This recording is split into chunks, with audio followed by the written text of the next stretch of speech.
Exodus 9. Then the Lord said to Moses, "Go into Pharaoh and tell him, this is what the Lord, the God of the Hebrews, says.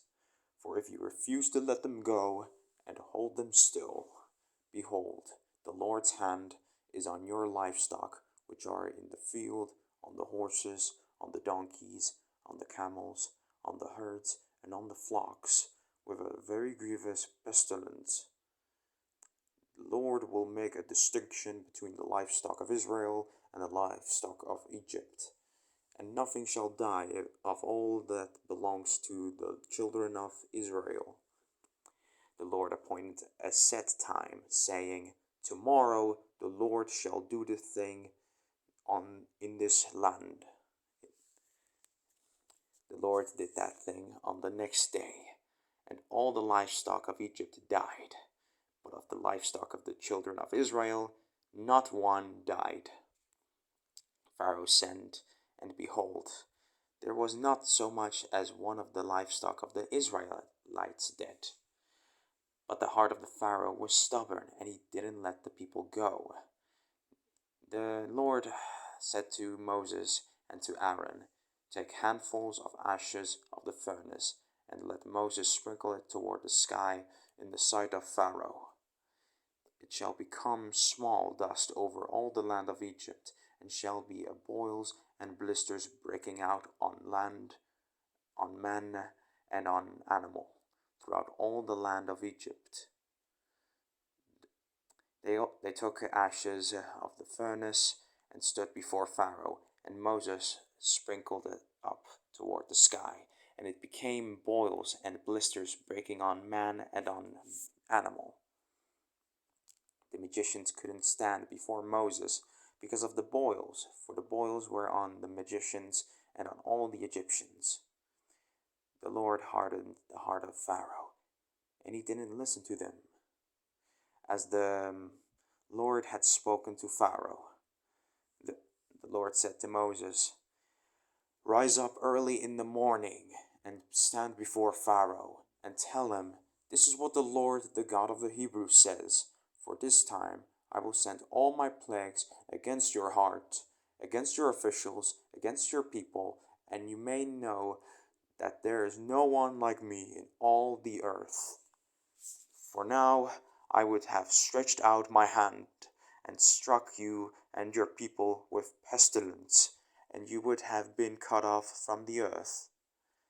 But indeed, for this cause I have made you stand, because you still exalt yourself against your people, against my people, that you won't let them go. Behold, tomorrow about this time I will cause it to rain a very grievous hail, such as not been in Egypt since the day it was founded, even until now. Now therefore command that all of your livestock and all that you have in the field be brought into shelter. The hail will come down on every man and animal that is found in the field and isn't brought home, and they will die." Those who feared the Lord's word among the servants of Pharaoh made their servants and their livestock flee into the houses. Whoever didn't respect the Lord's word left his servants and his livestock in the field.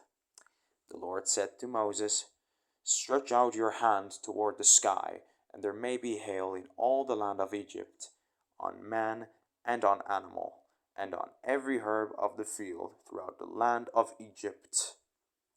Moses stretched out his rod toward the heavens, and the Lord sent thunder and hail, and lightning flashed down to the earth. The Lord rained hail on the land of Egypt.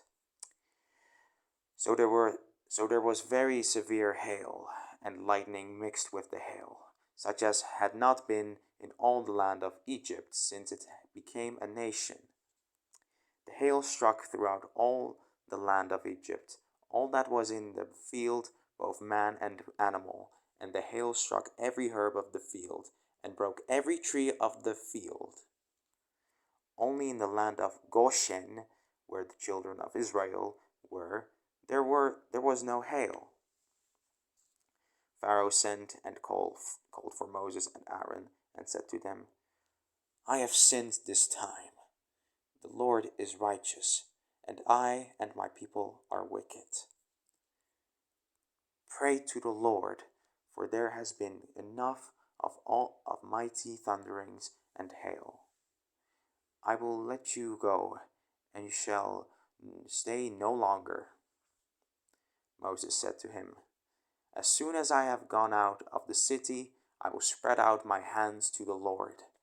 The thunders shall cease, and there will not be any more hail, that you may know that the earth is the Lord's.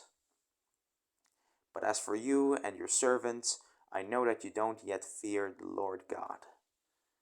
The flax and the barley were struck, for the barley had ripened, and the flax was blooming. But the wheat and the spelt were not struck, for they had not grown up. Moses went out of the city from Pharaoh and spread out his hands to the Lord, and the thunders and hail ceased, and the rain was not poured on the earth. When Pharaoh saw that the rain and the hail and the thunders had ceased, he sinned yet more and hardened his heart, he and his servants. The heart of Pharaoh was hardened, and he didn't let the children of Israel go, just as the Lord had spoken to through Moses.